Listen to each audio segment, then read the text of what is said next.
Good evening my dear student, welcome on your favourite channel science Wala. And मैं आपका प्यारा science teacher, biology teacher Anil Tiwari. Again welcome on your favourite channel science Wala SW। Today we will discuss about reproduction part 1। Reproduction part 1 for classes NEET, TGT and PGT। Okay, हम लोग एक बहुत ही आज important topic discuss करने चल रहे हैं, जिसमें हम लोग लाइफ स्पैन के बारे में बात करेंगे। लाइफ स्पैन का मतलब होता है जीवन काल। बर्थ से लेकर जब तक आपकी डेथ नहीं हो जाती है तब तक आप कितने दिन अर्थ पे सरवाइव करते हैं, it is called as life span, मतलब जीवन काल।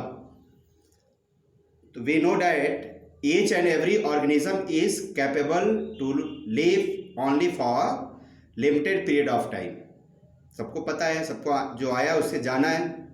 The period from birth to the natural death of an organism is known as its life span. मतलब जब से पैदा हो और जब तक मर ना जाए तो जो समय होता है उसे क्या बोलते हैं? Life span. Okay, life span of organism are not correlated with their size. Okay, तो किस साइज से मौत का कोई लेना देना नहीं है। ऐसा नहीं कि जिसका साइज बहुत बड़ा, हाथी बड़ा है तो ज़्यादा दिन जिंदा रहेगा, ऐसी कोई बात नहीं। चूहा छोटा जल्दी मर जाए, इससे साइज से कोई लेना देना नहीं होता। ओके, कोई रिलेशन नहीं है। और क्या हम लोग बातें लिख सकते हैं? Irrespective of the life span death is a certainty for all organism. Okay, except the unicellular organism will with no natural death। याद रखने वाली बात बेटा, जो लिविंग ऑर्गेनिज्म यूनिसेलुलर होते हैं उनका नेचुरल डेथ नहीं होता है। ओके, वेरी इंपॉर्टेंट नोट, इसको आप नोट कर सकते हैं। क्या? Unicellular organism with no natural death, ये एक्सेप्शन है। एक पॉइंट और मैं बताना चाहता हूं आप लोगों को। All forms of life ensure that continuity by fundamental characteristics terms population, reproduction. It means reproduction is a unique characteristics of all the living organism which help to maintain population and their species on the entire whole earth. पूरे earth पे अगर किसी species का अगर बेटा existence है तो उसका मेन रीजन क्या है? रिप्रोडक्शन है। सो reproduction is the unique characteristics of all the living organism. Living organism means either plants और एनिमल्स। तो लिविंग का मतलब ऐसा नहीं कि सिर्फ एनिमल्स, चाहे वो प्लांट हो चाहे एनिमल हो, both are called as living organism. Okay, let's start the lecture. There are some organism and their life spans are. आप शुरू से देखते चलिए क्योंकि मुझे कैमरा भी सेट करना पड़ता है। ये देखिए, फर्स्ट इज बैट। बैट मतलब चमगादड़। इसकी बेटा जो उम्र होती है 24 साल। ये जो भी मैंने उम्र लिखा है, एज लिखा है, वो ईयर्स में। तो लाइफ स्पैन मतलब जीवन काल कितना है? 24 ईयर्स। चिकन जो मुर्गियां होती हैं 14 ईयर्स। Crocodile 60 years. डियर मतलब हिरन 26 ईयर्स। दिख रहा होगा सबको, 26 years. Okay, donkey 45 years. Fox लोमड़ी जिसको बोलते हैं 14 ईयर्स। Hippopotamus 45 years. लॉयन शेर जंगल का राजा 35 ईयर्स तक जिंदा रहता है। Mouse 4 years. पैरेट 140 ईयर्स 140 साल। पिजन मतलब कबूतर 18 साल 18 ईयर्स। एंड इसके आगे बच्चों ये है, देखिए, वाइल्ड पिग जंगली जो सुअर होते हैं 25 ईयर्स। ये सारे एज ईयर्स में, ईयर्स। ओके, तो सारी एज किस में है? ईयर्स में। Rabbit 9 years. Rhinoceros 40 years. Tiger चीता 22 ईयर्स। बियर 40 ईयर्स, भालू जिसको बोलते हैं। बुल मतलब बैल जो सांड होते हैं 28 ईयर्स। कैमल 50 ईयर्स 50 साल जीता है, cat 25 years, cow 22 years, crow कौवा 15 ईयर्स एंड डॉग कुत्ता 22 ईयर्स। ओके, तो आई होप आप लोग को ये बातें समझ में आ गई होंगी। कुछ ऑर्गेनिज्म का लाइफ स्पेन मैं बोल देता हूँ क्योंकि स्पेस नहीं था इसलिए मैंने लिखा नहीं, आप लोग उसे नोट कर सकते हैं। एलिफेंट 70 ईयर्स 70 साल 70 साल जीता है हाथी। गोट 15 ईयर्स 15 साल, बकरी 15 साल जीती है। ओके, हेयर जीता है 10 years. Okay, HARE 10 years. Horse 40 years 40 साल। Mongoose 12 years.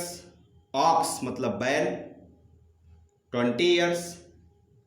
Okay, P foul 23 years, ये एक चिड़िया होती है। ओके, एंड रैट स्नेक एक स्नेक होता है जो रैट को खाता है, उसका नाम होता है रैट स्नेक 23 ईयर्स। शिप जिसको भेड़ कहते हैं हिंदी में 15 ईयर्स। एंड सबसे ज़्यादा जीता है टॉर्टोइस 100 to 150 ईयर्स। टॉर्टोइस जिसको बोलते हैं कछुआ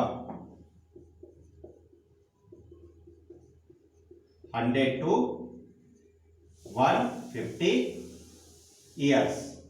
बहुत सारे कछुओं की एज ऐसा भी कहा जाता है कि 500 साल तक भी जीते हैं, लेकिन ये थोड़ा सा मुझे अतिशयोक्ति लगता है, मतलब कि हाइपर लगता है।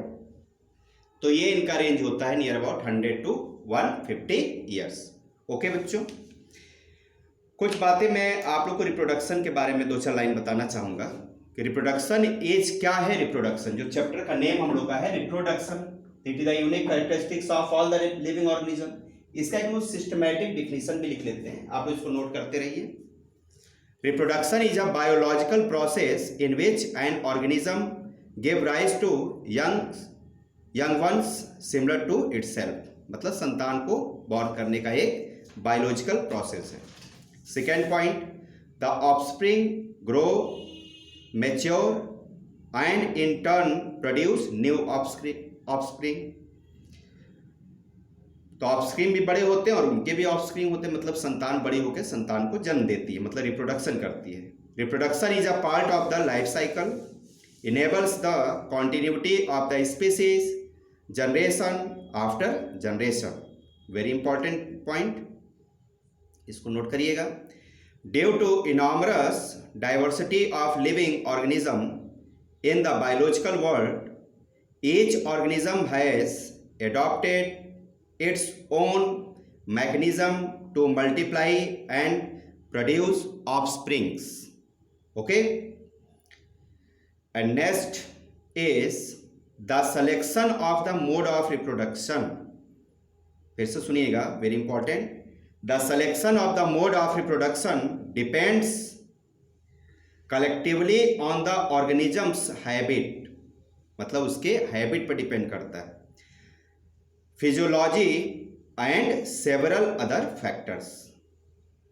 Okay, and last point is there are two types और there are two major types of reproduction in biological world, asexual and sexual.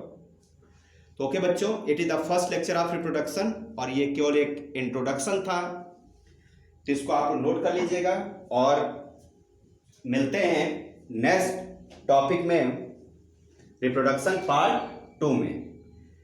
तो it is the first lecture of reproduction part 1, it is part 1, part first. तो मिलते हैं part second में और आगे हम लोग और डीपली इसके बारे में नॉलेज गेन करेंगे। पार्ट 2 में मैं आप लोग को पार्थेनोजेनेसिस के बारे में बताऊंगा कि विदाउट स्पर्म एक का भी मतलब ऑफस्प्रिंग बॉर्न हो सकता है। जैसे हम लोग बॉर्न कैसे होते हैं, मदर फादर का स्पर्म एक मिलता है तब हम लोग बॉडी बनती है, हम लोग बॉर्न होते हैं। लेकिन कुछ प्रोसेस ऐसे भी होते हैं जिसमें विदाउट मतलब स्पर्म का भी बेबी बॉर्न हो सकता है। इस प्रोसेस को बच्चों कहा जाता है पार्थेनोजेनेसिस। इसको हम लोग पढ़ेंगे पार्ट 2 में। ओके, ठीक है, बेस्ट ऑफ लक, खाइए पीजिए, मस्त रहिए और घर पे रहिए और नोट्स बनाते रहिए। Okay, best of luck, bye, tata, good night, good night, best of luck, bye.